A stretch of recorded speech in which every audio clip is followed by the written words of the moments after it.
Reyna ng pelikulang Pilipino. Si Gloria Romero. Isang pangalan na nag-iwan ng malalim na bakas sa industriya ng pelikulang Pilipino. Sa kanyang mga mata, makikita ang kasaysayan ng isang bansa, at sa kanyang ngiti, ang pag-asa ng maraming Pilipino. Isang pangalang kilala sa bawat tahanang Pilipino. Siya ang reyna ng pelikulang Pilipino. Sa bawat pelikulang kanyang ginawa, nagbigay siya ng aliw at inspirasyon sa bawat manood. Ang kanyang mga pelikula ay naging bahagi ng ating kultura at kasaysayan. Nagbigay buhay siya sa napakaraming karakter, mula sa mga dalagang Filipina hanggang sa mga matatapang na ina. Ang kanyang husay sa pag-arte ay nagdala sa kanya ng maraming parangal at pagkilala. Bawat papel na kanyang ginampanan ay nag-iwan ng tatak sa puso ng mga manood. Ngunit higit pa sa pagiging aktres, kilala rin si Gloria sa kanyang kabutihang loob. Siya ay isang pilantropo. Sa kabila ng kanyang tagumpay, hindi niya nakalimutan ang kanyang pinagmulan. Palagi siyang handang tumulong sa mga nangangailangan. Marami siyang natulungang tao. Hindi niya nakakalimutang magbigay sa mga nangangailangan. Ang kanyang mga gawaing pilantropo ay nagbigay ng pag-asa at inspirasyon sa maraming tao. Ang kanyang puso ay bukas para sa lahat, lalo na sa mga kapuspalad. Si Gloria ay isang inspirasyon, isang patunay na ang tunay na kagandahan ay nagmumula sa kalooban. Ang kanyang buhay at karera ay isang halimbawa ng dedikasyon, talento, at kabutihan. Sa bawat hakbang na kanyang ginawa, ipinakita niya ang tunay na kahulugan ng pagiging isang reyna ng pelikulang Pilipino. Mga lihim ng isang masaganang buhay. Ang bawat isa sa atin ay naghahangad ng masaganang buhay. Ngunit ano nga ba ang mga lihim upang makamit ito? Paano nga ba naipon ni Gloria ang kanyang kayamanan? Si Gloria Romero, isang kilalang aktres, ay nagtagumpay hindi lamang sa kanyang karera, kundi pati na rin sa kanyang personal na buhay. Simple lang ang kanyang sikreto, disiplina at pagtitipid. Sa bawat kita niya, sinisiguro niyang may bahagi na napupunta sa kanyang ipon. Hindi siya nagpapadala sa mga tukso ng luho. Mula nang magsimula siyang mag-artista, sinanay na niya ang sarili na mag-impok. Sa murang edad pa lamang, natutunan na niya ang kahalagahan ng pag-iimpok para sa kinabukasan. Ang kanyang pinagkakatiwalaan, ang time deposit sa bangko. Sa pamamagitan nito, masisiguro niyang lumalago ang kanyang pera nang walang masyadong panganib.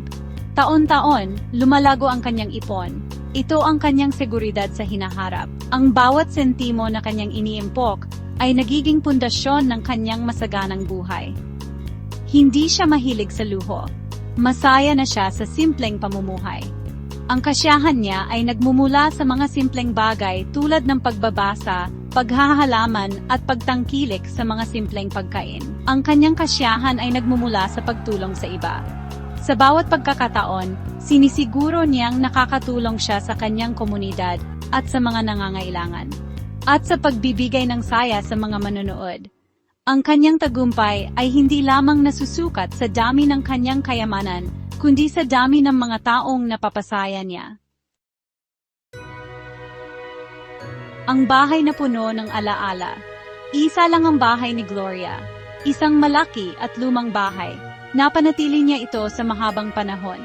Dito niya pinalaki ang kanyang nag-iisang anak. Punong alaala ang bawat sulok ng bahay. Mga larawan ng kanyang pamilya, mga parangal na kanyang natanggap, at mga sulat mula sa kanyang mga tagahanga. Ang bahay na ito ang saksi sa kanyang makulay na buhay. Isang buhay na puno ng pagmamahal, tagumpay, at pagbibigay. Pagbibigay ng pag-asa mga tagapagmana ng kabutihan. Ang kwento ni Gloria ay isang inspirasyon sa marami. Sa kanyang huling habilin, iniwan niya ang kanyang kayamanan sa iba't ibang organisasyon na malapit sa kanyang puso. Sa kanyang huling habilin, iniwan ni Gloria ang kanyang kayamanan sa iba't ibang organisasyon. Ang mga organisasyong ito ay tumutulong sa mga batang may kapansanan, mga matatanda, at mga biktima ng kalamidad. Mga organisasyon na malapit sa kanyang puso. Ang kanyang mga donasyon ay nagbigay ng malaking tulong sa mga nangangailangan. Ito ang mga organisasyong tumutulong sa mga batang may kapansanan, mga matatanda, at mga biktima ng kalamidad. Ang kanyang kabutihan ay nagbigay ng pag-asa at bagong simula sa maraming tao. Bahagi rin ng kanyang yaman ang mapupunta sa pagpapatayo ng isang paaralan. Ang paaralang ito ay para sa mga batang mahihirap na walang kakayahang makapag-aral. Isang paaralan para sa mga batang mahihirap. Sa pamamagitan ng paaralang ito, maraming bata ang magkakaroon ng pagkakataon na makapag-aral at makamit ang kanilang mga pangarap. Gusto niyang bigyan ng pagkakataon ang mga bata na magkaroon ng magandang edukasyon. Naniniwala si Gloria na ang edukasyon ang susi sa magandang kinabukasan. Naniniwala si Gloria na ang edukasyon ang susi sa magandang kinabukasan. Ang kanyang mga donasyon ay magbibigay ng pagkakataon sa mga batang mahihirap na makapagtapos ng pag-aaral at magkaroon ng mas magandang buhay. Ang kanyang kabutihan ay magpapatuloy sa mga susunod na henerasyon at ang kanyang pamana ay mananatiling buhay sa puso ng mga natulungan niya. Mga sugat ng nakaraan, tagumpay ng kasalukuyan. Hindi naging madali ang buhay ni Gloria, ngunit siya ay nagpatuloy. Naranasan niya ang hirap noong World War II, isang panahon ng kaguluhan. Nasaksihan niya ang kagutuman at karahasan, ngunit hindi siya sumuko. Lumaban siya, at ginamit niya ang kanyang karanasan upang maging mas matatag at matibay. Ang mga sugat ng nakaraan ang nagbigay sa kanya ng lakas at inspirasyon. Lakas upang magtagumpay at tumulong sa iba, lalo na sa mga nangangailangan. Isang pamilya, pinagbuklod ng pagmamahal. Iniwan din ni Gloria ang bahagi ng kanyang yaman sa kanyang nag-iisang anak at apo.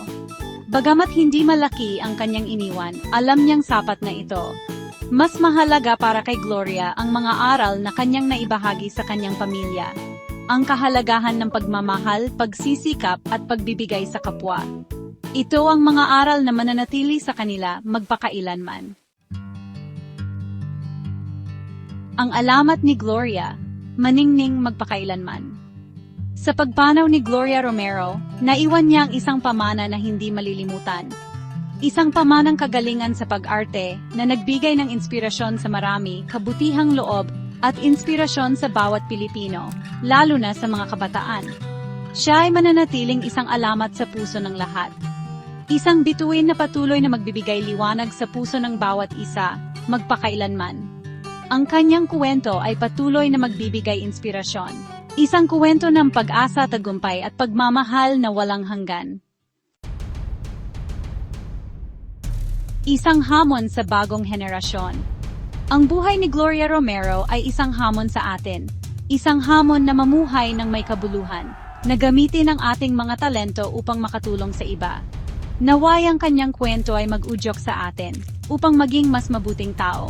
Para sa ating sarili, para sa ating kapwa, at para sa bayan. Tulad ni Gloria, naway mag-iwan din tayo ng marka sa mundo. Isang marka na puno ng pagmamahal at pag-asa.